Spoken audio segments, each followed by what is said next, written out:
KingofPodcasts.com proudly presents the Wrestling is Real podcast, because wrestling needs us. Brought to you by KingofAmazon.com. KOP is all about Amazon, and so should you. Go to King of Podcasts special link at KingofAmazon.com.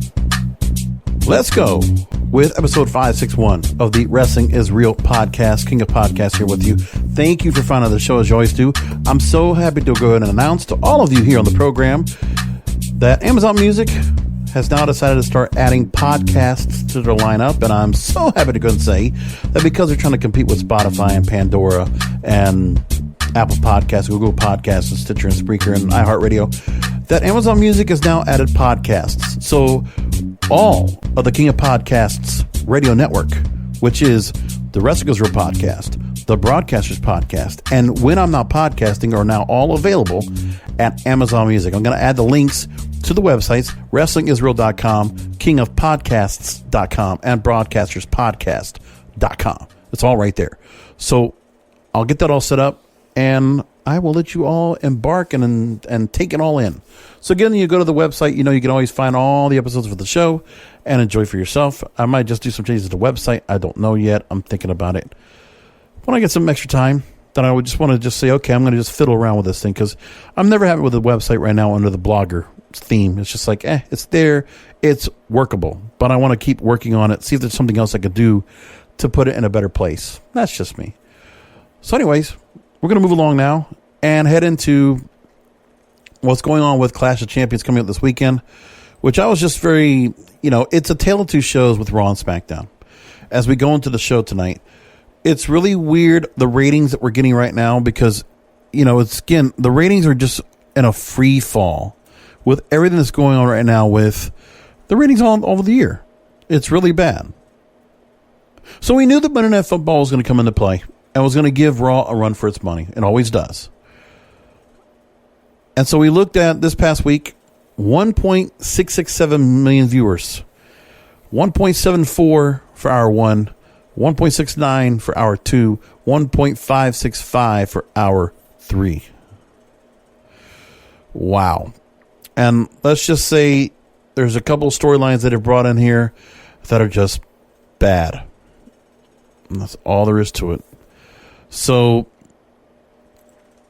I think the Retribution storyline is really hurting a lot. Now we have names to some of the people that we have as part of Retribution. They have now been signed contracts.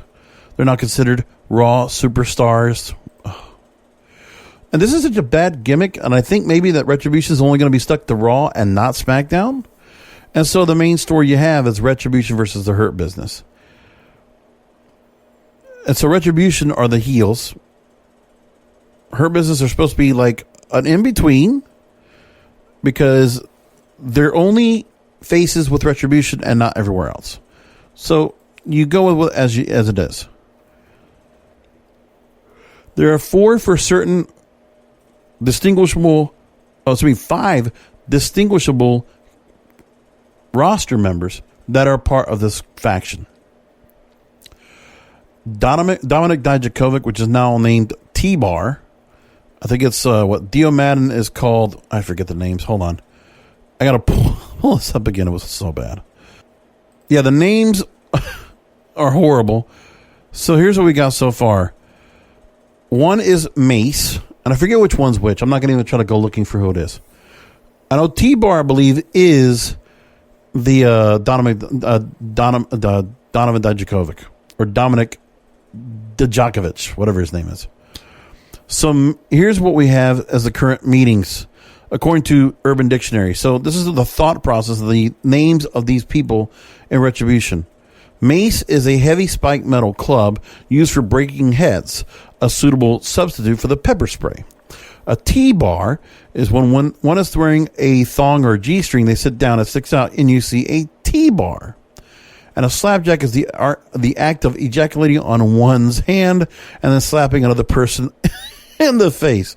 So slapjack, I just remember that was the device that's used by people like Conan in the ring, or Stevie Ray or others. The slapjack was always like something like a sock with something in it. So they always had that particular weapon. It was always a weapon you'd see, and a foreign object, if you will, or unidentifiable object. Oh, and the story I'm looking at right now from Ringside News. Okay. So, Mace is Dio Madden. T-Bar is Dominic Dijakovic. Or Donovan Dijakovic. Jesus, I cannot say his name. And that means Mace would be Shane Thorne. Horrible names. And now, T-Bar, or... I hate these names. I hate them so much. Well, basically now T-Bar looks like, a really bad, cheap version of Bane from The Dark Knight Rises. Okay? Was it Dark Knight Rises, or it was I forget now. I always have to feel like, again, I keep looking up stuff from the Batman movies or just other movies in general, because I get confused which one is which. Dark Knight Rises was Batman versus Bane.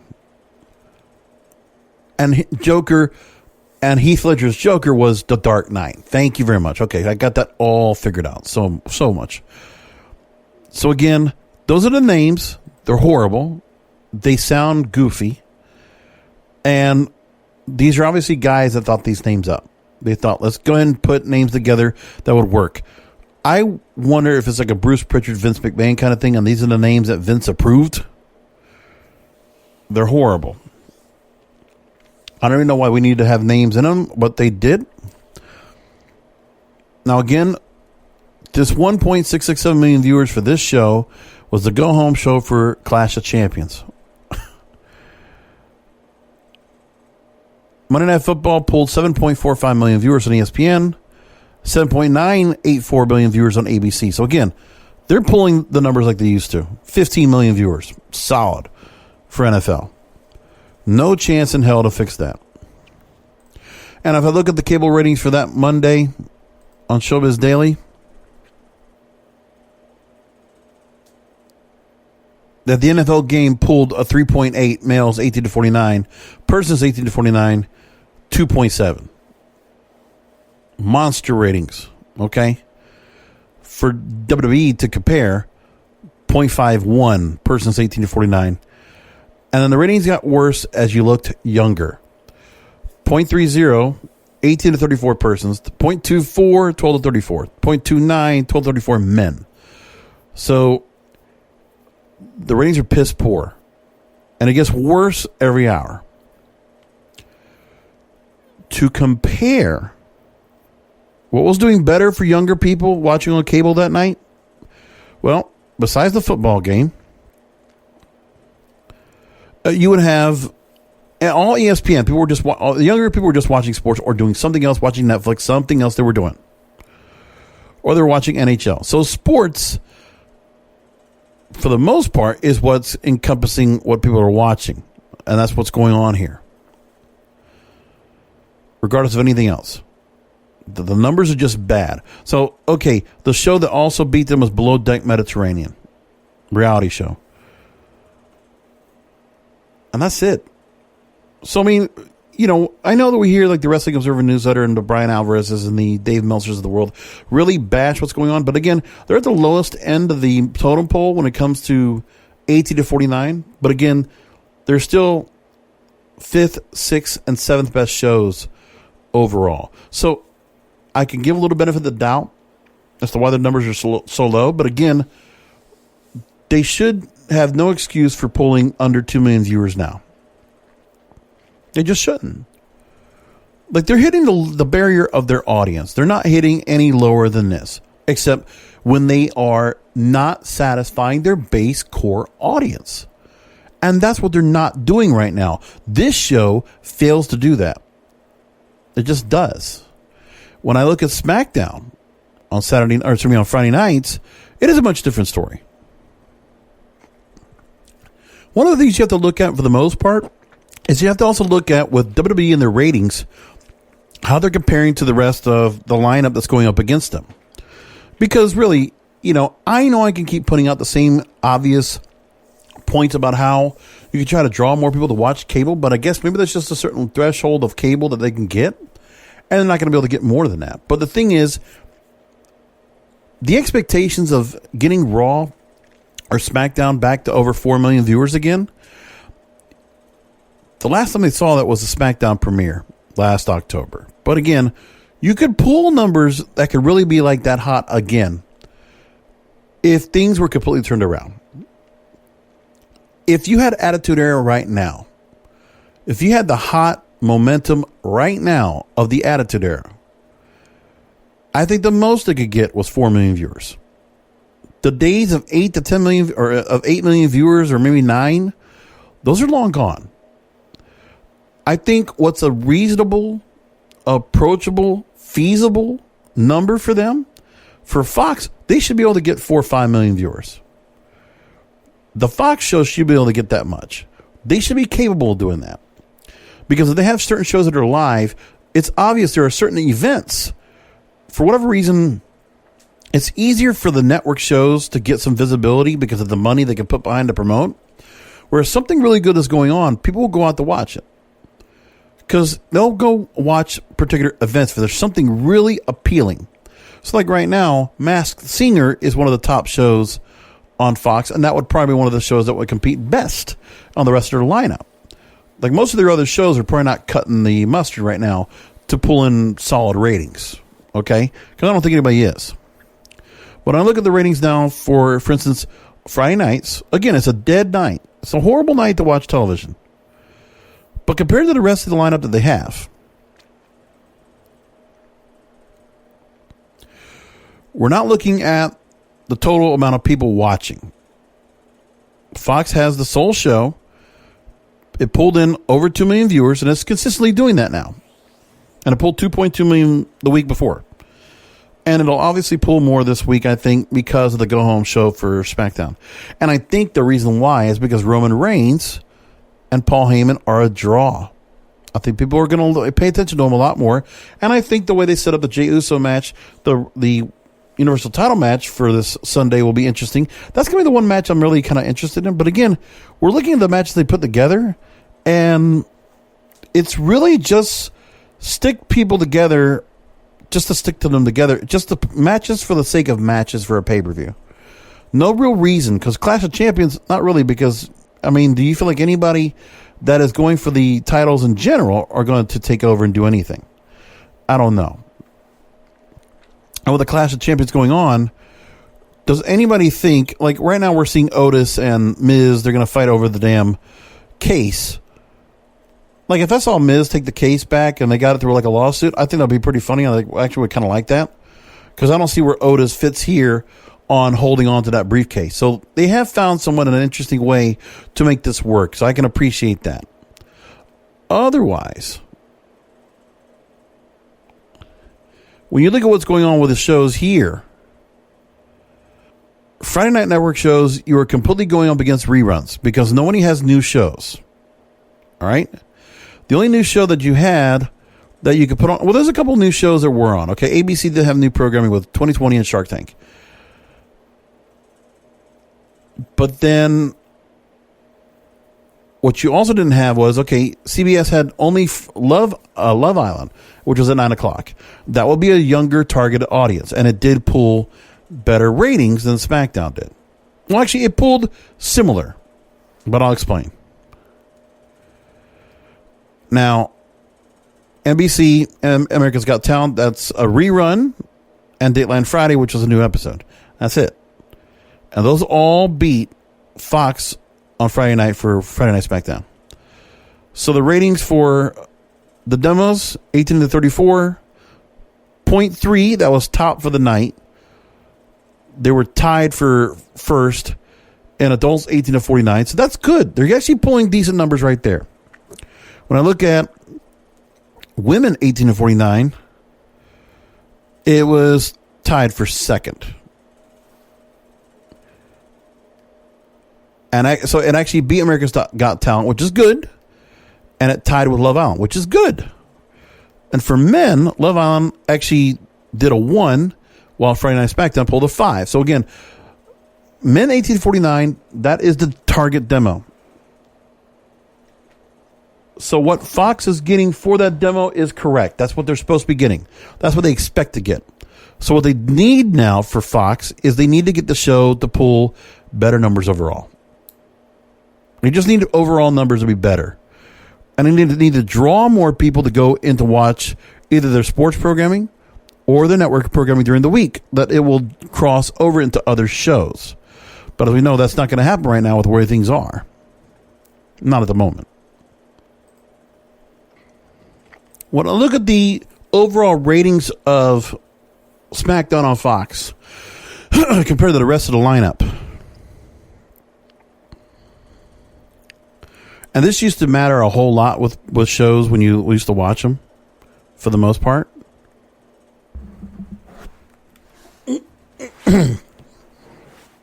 Well, the one thing that goes good for Fox is because it's not a Fox television show. It's the fact that it's a Fox Sports series, so it doesn't really count into the actual averages of the entire network season. But again, if we know that the show averages... Again, if we know that the average of SmackDown pulls 0.7 or 0.8 ratings on a regular basis, the 18 to 49 demographic. If we look at the shows that it's had since before then, again, we're saying a 0.8. We're going to curve up. That means among the Fox shows they have available, Bless the Hearts comedy was able to beat that and pulls a similar number, 2.2 million viewers for their season. The Simpsons, which has been the mainstay, just has a normal audience there, and that's their Sunday night lineup, which it's just, for a show that's been there 30 years, you're going to get an audience that's still going to stick around. And then you got Lego Masters, short-lived series, 911 Lone Star, and The Masked Singer. That's it. So there's nothing else that they compete up against. And the truth is, again, for a Friday night, Fox is filling 2 hours with programming that is solid enough to build off of and get an audience for. So it works for them.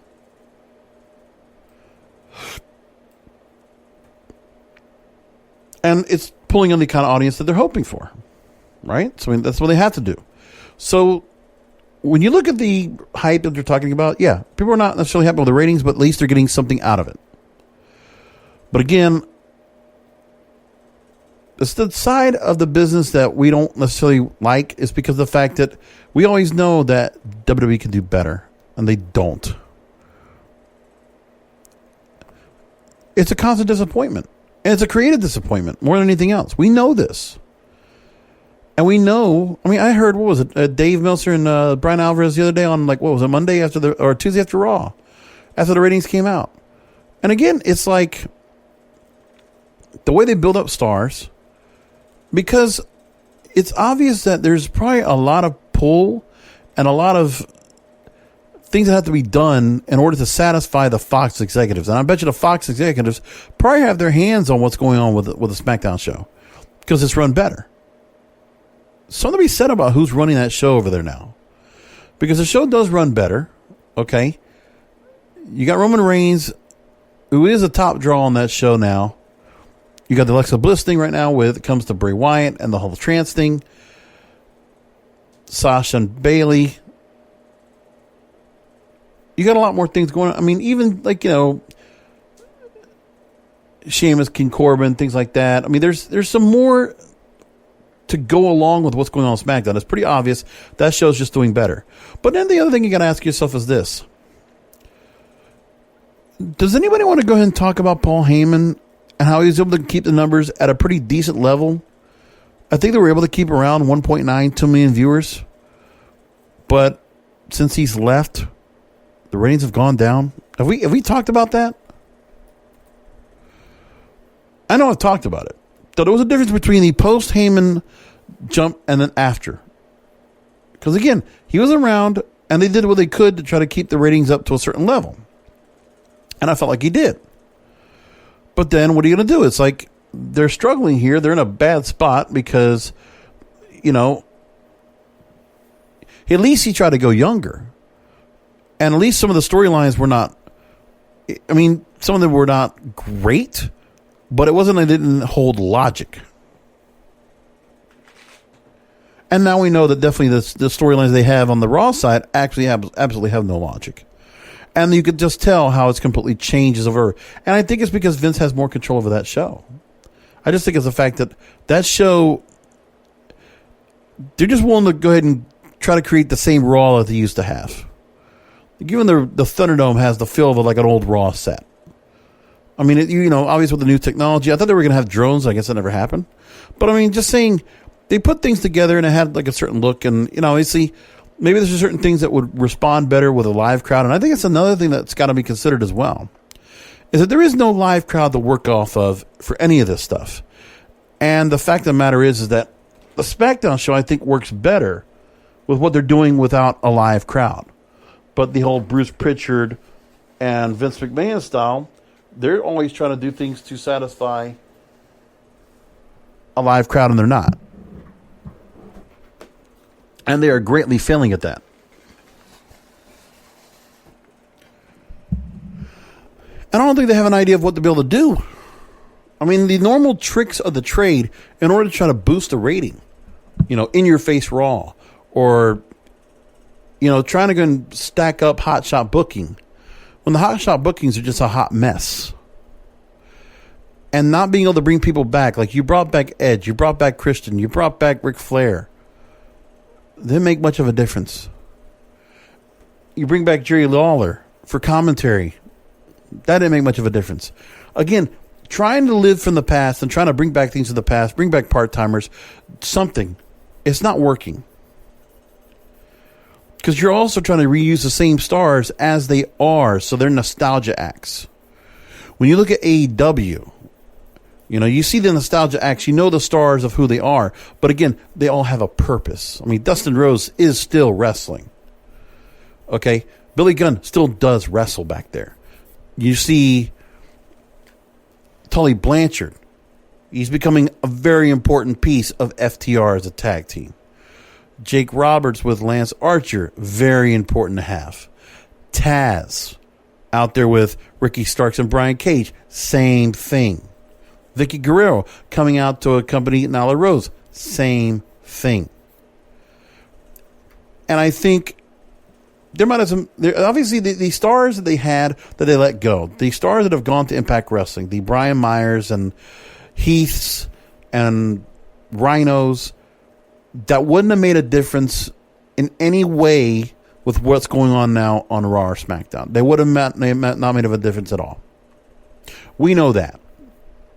When you look at who's on AEW, Miro or Chris Jericho would have made a significant difference if he was over in WWE. But again, it wasn't to be the case.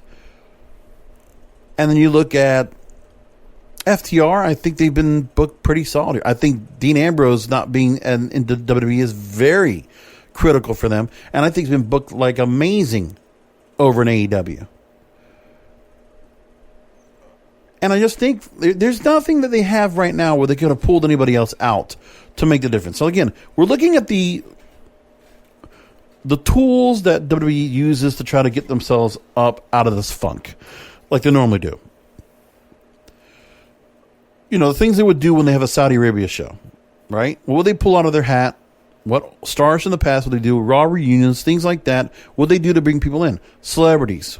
They can't do that right now. So what else? Because a celebrity, you're going to bring them onto a show. Is it going to make much of a difference? No. So you ask yourself, there's nothing they have right now in their normal creative quandary, the chaos that they put on themselves so often, that they normally would have something in their back pocket to bring back out to pull a number. Well, that's not working now. It's not happening now. I mean, in this pandemic, they've been trying to throw things out to get them somewhere. But again, it's been so tough for them. They have not seen too many viewers on Raw since the night after WrestleMania. That's it.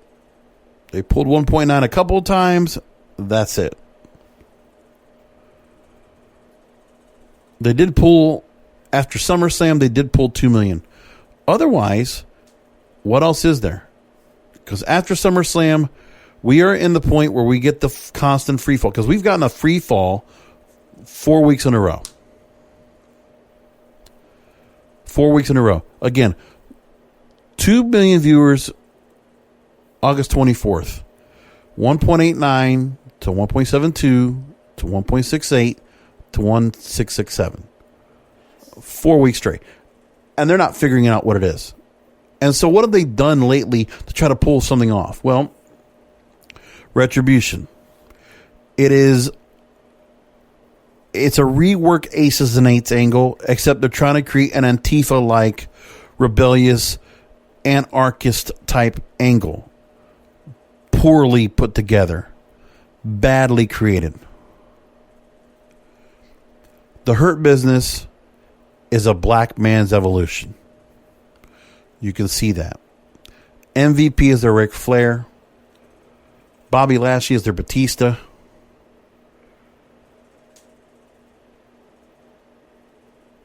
I mean, yeah, I'd have to put it like that. Triple H is kind of like the Shelton Benjamin. It's not a great example. And Cedric Alexander is the Randy Orton. It's not necessarily a great comparison. Not at all. I would like to say that, well, I can't even do that. I was going to try to put Batista and Lashley would not be a bad comparison body-wise, but again, no. So it's not. So there we are. And then you're doing things with certain stars. Your Street Profits are just, it's a waste to me. They're so spent and they're made to be so goofy. Like, I don't like the whole Montez Ford over the top so much. They've amplified it so much to make him do that. It's bad. And I think not having Bianca Belair out there to kind of like toe him in line and being the third person out there so she'd constantly be out there for stuff, that didn't help. They've done nothing with Andrade and Angel Garza. They now have taken Zelina Vega out of the picture. So Andrade, Angel Garza, Humberto Carrillo, they mean nothing now. Andrade, everybody was looking at, could be like a future world champion. I don't see it now. Aleister Black has been wasted. Now with an eye patch. Seth Rollins is a caricature. And a horrible storyline right now with Rey Mysterio that has kept going into directions we don't understand. Okay, and this is not anything against Rey Mysterio and Seth Rollins. They've just been dealt bad stories. And the point is that Dominic Mysterio has been the focus of the storyline, sure. But man, they have gone so far in so many different directions, it's just bad. The eye poke, the eye for an eye was horrible. But they did what they did. Dominic Mysterio working with Seth Rollins, actually that story was pretty good. And now we're back to, Dominic might not be his father.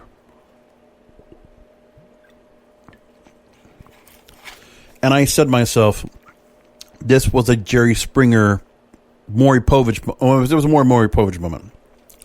This I felt like was Bruce Pritchard trying to channel his inner Vince Russo in a really bad way. And of course, it's a Vince Russo that Bruce Pritchard hates with much content, as we know. So Bruce Pritchard taking the ideas of Vince Russo and Ed Ferrara, what they would do.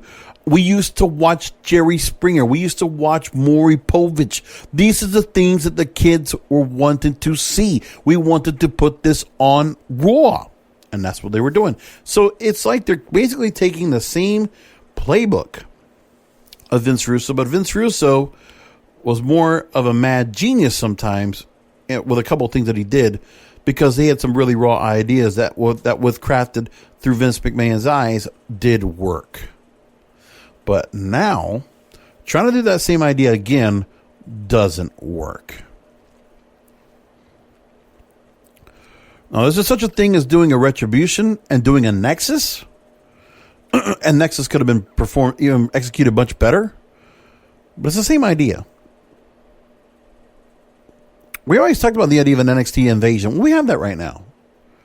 And it's really bad. Really bad. You just brought up Keith Lee a few weeks ago. It's not his fault there's been no dent in the ratings because of him, because of how much of a draw he was at NXT. He's not now. Keith Lee he's been wrecked. Another example, a very quickly done example of somebody losing the character that he was, becoming a watered down, quickly washed up star that was already with a good place for himself, and they have cut him off of the knees. And that's what it is. And I don't think it has anything to do with diversity, equity, inclusion, because obviously, look, we got a lot of women on TV. We now have an all-black faction in the Hurt Business. A lot of checking of the boxes, if you will, right? They took time for the Iconics. I mean, two good-looking girls that don't wrestle great. And having Peyton Royce get a chance to get a bit of a push, I don't see much value to. Same thing with Shayna Baszler, Nia Jax.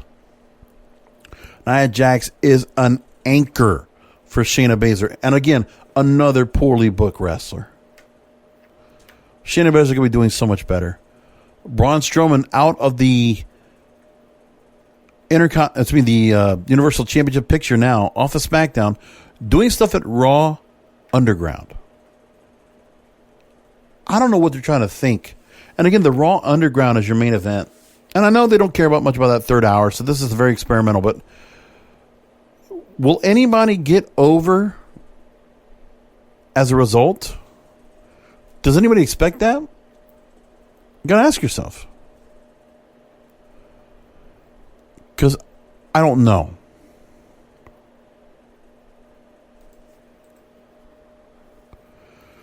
I can't say for sure what it might be that could really work things around and make it better.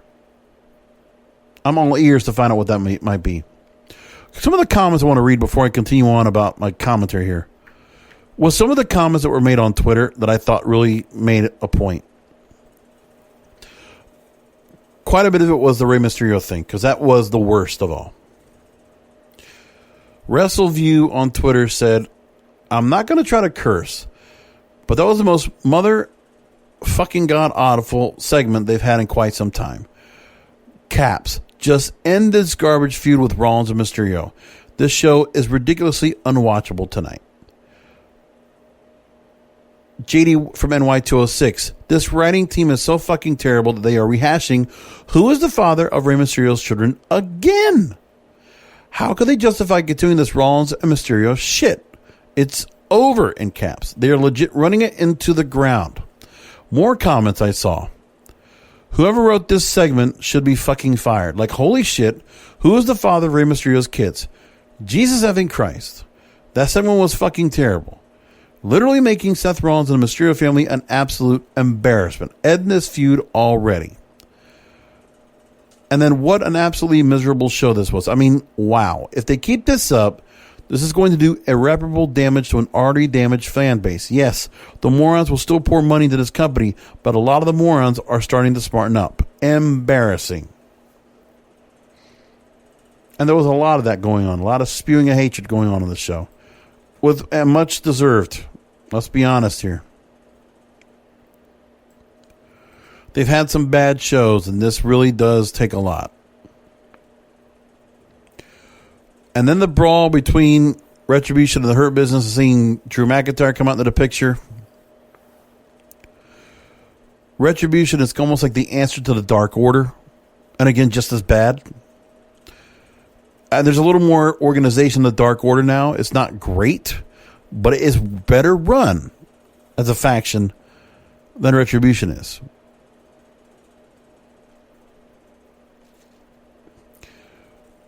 Brian Alvarez was completely right about the fact they had a number one contender triple threat match.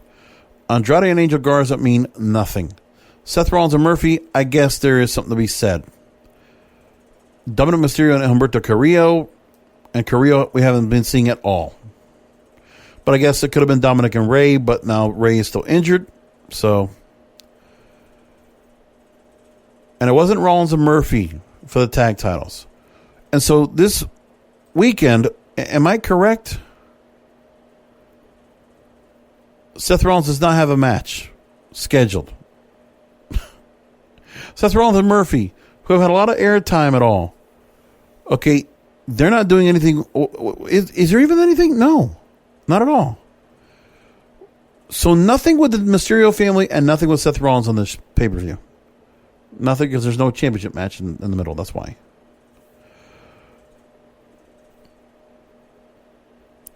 So you couldn't have had it be Dominic Mysterio and Humberto Carrillo and have something where Rollins or maybe Rollins and Murphy could come in and be a part of this. But again, you're just going to keep those two out. And Andrade and Angel Garza, the lame duck of the two teams here. It would have made more sense for Dominic or Rollins and their partners win the match to go after tag team title gold. It would have made more sense. I think if Rollins and Murphy would have done that, would have made more sense. And that would have had Dominic and try to come in and interfere to cost them the match for what they were doing to his family. Wouldn't that sound solid to you? And then the unreasonable idea of Kevin Owens hosting the KO show with Shane McMahon. No, we only had 2 years of these two fighting with each other. And it was all an opportunity to promote Raw Underground and to put a little bit of spice into Braun Strowman and Dabba-Kato.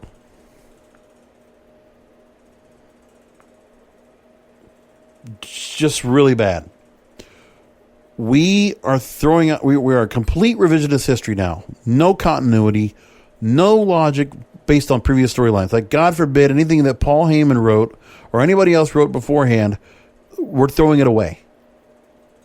We don't care. The fact that the company, the creative for Raw, and again, how is this possible? You're not worrying about trying to program for a live crowd. You're not even going on the road. Everybody is either in Stamford or Orlando. That's it.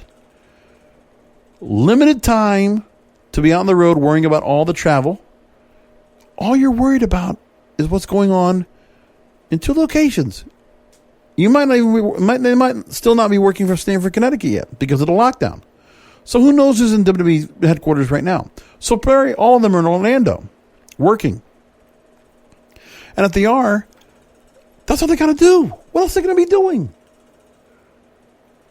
And this whole time, how is it not possible they haven't thought of any new ideas? Or are they just ideas that are so bad they can't even make it up to Vince McMahon's desk? Or that Bruce Pritchard won't even pay attention to him because if it's not him claiming it, then it doesn't matter. It's a lot of corporate, untangled bullshit that's going right now that's really hurting this product more than ever. So sure, Keith Lee had the match with Drew McIntyre. Did we need to have that match? No. And Orton coming in, all of a sudden, after all his beating, he comes back and he's okay. And Drew McIntyre, getting hurt with a jaw beforehand, coming out later, only to get RKO'd and hurt his jaw again. Again, you're making your baby face an idiot. As always. He's a strong guy. He's very brave and tough. And so far been pretty booked a pretty smart baby face, but not now. Randy Orton's always able to get the upper hand. So again, no clear identity of having the babyface solid. Because one thing that Paul Heyman was doing was booking Drew McIntyre solid, strong. He was kept booked strong. Just saying. And again, the one-off matches for titles. Raw Tag Team titles, you throw Angel, Garza, and Andrade all of a sudden. And they were split up. Now they're back together. No logic at all. Zelina Vega now, out of nowhere, gets a number one contenders match. Now there's nobody else on the Raw main roster for the women that's worthwhile to bring up here to go ahead and go after the Raw Women's title at Asuka. Zelina Vega. She's being used as a throwaway. Horrible. the Apollo Crews, Cedric Alexander thing, this little weak feud between Cedric Alexander, Ricochet, and Apollo Crews means nothing. It's just kind of there. And again, Seth Rollins and holding the manila envelope. I could have told you they were going to do paternity tests. It was like, I've watched enough Maury Povich shows. He even said, "You are not the father." I mean, it's pure copying. I'm surprised the Maury Povich shows didn't give a cease and desist. Where's Studio USA? They should have said something. Like, and by the way, Maury Povich taped not too far from where WWE headquarters is located, right? And so I'm just saying, and again, then you have Nia Jax, Shayna Baszler with Lana and Natalya, and why is Lana keep getting thrown into the tables? Why she keeps getting thrown in the announce table? Is that really just punishment for Miro? And people were asking, the Kevin Castles of the world, why is Lana still out there? Continue to get beaten up. It's like the sins of Miro. What the hell, man? The sins of Rusev. Poor Lana. I feel bad for her. And I know she took some time off of social media because she's been in a bad spot. Let me tell you, they're hurting this girl. I feel bad for her. I wish they'd I wish they would just release her or just do something better with her. What they should be doing with her is she should be managing again. There's no need for her to wrestle. And honestly, can we just do something to take her back to the Ravishing Russian again? And take her away. Because obviously, here's the thing too. All the buzz that Lana had with Bobby Lashley, my Bobby, that's all gone. Do you realize that? Just like that, Paul Heyman goes away, Lana is an afterthought. And Bobby Lashley's not the ladies' man anymore. No, he's a big, tough guy. He looks like Ahmed Johnson in the Hurt Business. I don't know. I don't know what to think at all, but it's pretty bad. But Lana going back to her original roots would be nice. And I think she should want to get herself off of Raw and get the SmackDown, because it would just be much more. But I feel bad for her, man. I don't know. I know she has a contract still there, but man, if they could find a way to get her out of there, I don't need her to go to AEW, but I just think that either do something better with her, because I don't know. I just feel a bad thing for her. I really do. Then you have Asuka, Peyton Royce, and Billie Kay at ringside. So the Iconics broken up, but they're still friends. After they split apart. Again, revisionist history. Quick revisionist history in weeks' time. So there was no logic going on behind this. It's like a woman. It's like, it's based on emotion, not logic. So I'm just not sure what to think. And then you have Retribution all of a sudden getting an instant match here, a 6-man tag with the Hurt Business. It's horrible. It's really bad, all of it. And it's just Raw. Because when you look at the Clash of Champions card this weekend, the better matches were booked on Raw. Or SmackDown, excuse me. Okay. Roman Reigns, Jey Uso, I must admit, this weekend is a very interesting match. And I think with the short amount of time they've had to do the match and put it together, it's not been bad. It's not been bad at all. But we know Roman Reigns is going to win. It's a no-brainer. It's just the way they're going to book Jey Uso.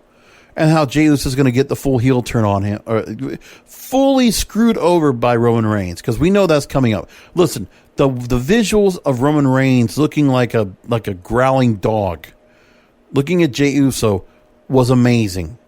Roman Reigns is on fire right now. And actually, I'll tell you one thing. Talk about a back pocket. If they want to do WrestleMania coming up, I heard The Rock on some podcast. He said he would love to be able to fight Roman Reigns. Because if you need an opponent for The Rock, that's it. book it.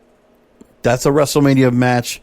If that can be done and we can make time for Rock, I think Roman Reigns and Paul Heyman would be fantastic right now. That is a match to be. That's a dream match. That now I think everybody wants to see. Rock coming in as the babyface? Yes. Yes. Okay. Intercontinental Championship ladder match. Jeff Hardy, AJ Styles, Sami Zayn. Well, first of all, 3 solid workers. The Sami Zayn dynamic into Jeff Hardy, AJ Styles is a nice touch. I actually do like that. So that's good. Bayley and Nikki Cross. Yeah, that makes sense with all that they've been doing. I still think there's something that's going to happen where either Sasha Banks is going to come into play. Obviously, she's been hurt, so I don't know if she'll be able to come out there at all, if they're going to make that happen. Or if Alexa Bliss is going to create some trance thing to screw Nikki Cross at the title shot. And really start that feud up.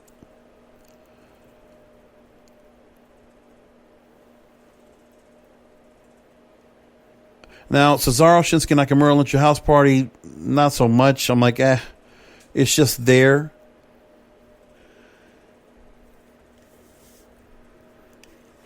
Let's talk about 2 single stars that have really been used badly. Just counting the months for Shinsuke Nakamura to get out of his contract, go back to Japan, and resurrect himself in New Japan Pro Wrestling. That would be the best thing for him. I feel bad for him here. But at least he's being used in some way, and he is a title holder, so that's good. Riott Squad will take on Nia Jax, Shayna Baszler. Again, we're seeing all these matches that are coming up for titles. The only one that I think is going to have a possible title change could be the ambulance match with Drew McIntyre and Randy Orton, or the IC title ladder match. I think those are the 2 matches you can absolutely see a title change. That's why I think things go. But if I had to pick the matches, I see Drew McIntyre beats Randy Orton. Roman Reigns will beat Jey Uso, and there will be some kind of a Roman Reigns full heel turn on his family. Bobby Lashley defending the U.S. title over Apollo Crews. He's going to win. I think we still need belts on the Hurt Business. IC title, I say AJ Styles takes that belt back. Bayley will beat Nikki Cross for the SmackDown Women's title. I think, does Sasha and Bayley need a belt? No, probably not, but I still think Bayley should hold on to it. And Sasha should win it from her. There should be that kind of loss that really hurts Bayley after a long run as champion. Again, I said Nia Jax, Shayna Baszler will easily win the tag team titles. They'll retain. And Cesaro, Shinsuke Nakamura will keep the tag team titles on the SmackDown side over Lucha House Party. That's what I think will happen. Raw tag team titles, Street Profits versus Andrade, Angel Garza. You know what? Out of curiosity, I'm going to pick Street Profits will drop the belts. I would like them to drop the belts. And Asuka will beat Zelina Vega. I definitely think that. You know, we'll see how that works out. But we're going to do a post show for that show. And I'll make sure to go and have it all for you right here on the program. Catch it for yourself. We'll do that. One other thing I want to go and talk about tonight, and I think is very important, and I didn't talk about this early on, but let's talk about it now.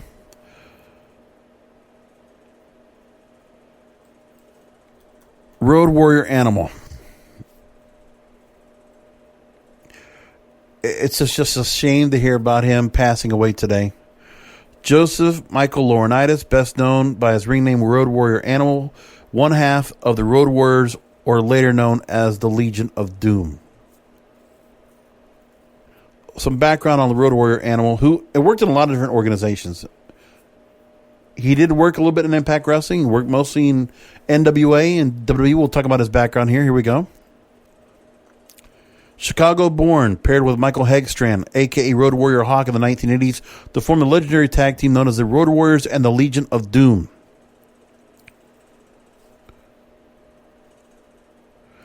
The duo won tag team titles in the NWA and the AWA before doing the same in WWE in 1991 and 1997.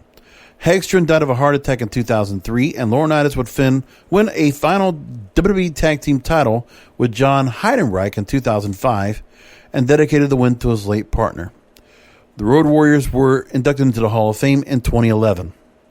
With their amazing, intimidating face paint, outfits of metal spikes, an impressive array of power moves, the duo captured title and destroyed opponents wherever they roamed. His son James is recently a star linebacker at Ohio State, where he was a three-time All-American, two-time Big Ten Defensive Player of the Year. Hell of a player, by the way. Selected by the Rams in the second round of the 2009 NFL Draft, spent 8 years in the NFL. So it was great. So mentioned by the Wrestling World paying tribute to the superstar tonight as we record. Hulk Hogan says, R.I.P. Animal, I love you, my brother. I love you and Hawk. I have a lot of unfinished business to take of. Godspeed and blessings to your beautiful family. One love for life. Ric Flair says, I am more than saddened to hear the loss of my good friend and great opponent, Joe Laurinaitis of the legendary Road Warriors. They were iconic. The Road Warriors and Four Horsemen drew more money and had more fun and entertained fans worldwide at the highest level. The FTR, Dax Harwood, without you, the road would not have been paved. Iron Sheik, you were most over tag team ever. We have the best time in the Minnesota forever. I love you, R.I.P. Bubba. Bully Ray asked, who is the greatest tag team of all time? The answer has always been the same. Rest in power, brother. And I must say, it's a shame to hear the closure, the end of a chapter of the Road Warriors, because that was an amazing tag team. They were fantastic. Great look. Cool manager Paul Ellering. And just pair them up with Four Horsemen or the Steiners or whoever you wanted. They were just a draw. And they were around for so long and just had a great look. The Mad Max thing was in, and it would still fit today.